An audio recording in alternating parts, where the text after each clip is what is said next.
Amirabad GK উচ্চ বিদ্যালয়ের prime ministers gold cup জাতীয় ফুটবল ফাইনাল অনুষ্ঠিত। বিস্তারিত।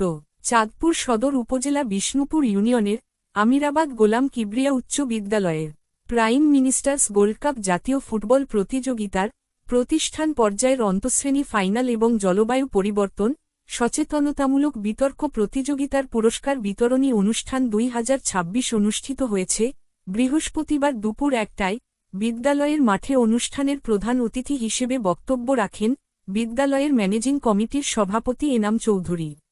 আমিরাবাদ গোলাম কিবরিয়া উচ্চ বিদ্যালয়ের প্রধান শিক্ষক মোহাম্মদ আলাউদ্দিন ব্যাপারীর সঞ্চালনায় এ সময় উপস্থিত ছিলেন বিদ্যালয়ের অভিভাবক সদস্য ক্ষিতীশ গোলদার, শিক্ষক প্রতিনিধি মাসুদুর রহমান, বিদ্যালয়ের সহকারী প্রধান শিক্ষক কামরুল হাসান, সহকারী শিক্ষক হৃদয় জোয়াদার, মেহেদি হাসান, নজন চন্দ্র পাল, মমতাজ বেগম, আলেয়া বেগম, আমেনা বেগম, মাওলানা শামসুল হক, রাসেল বোকাউল, জুয়েল মিয়াজি, শাহরিয়ার রোকন, মামুন বোকাউল, জামাল বোকাউল। অনুষ্ঠানে এলাকার গণ্যমান্য ব্যক্তিবর্গ, অভিভাবক সহ বিভিন্ন শ্রেণী পেশার মানুষ উপস্থিত ছিলেন। অনুষ্ঠান শেষে বিজয়ীদের মাঝে পুরস্কার তুলে দেন অতিথিবৃন্দ।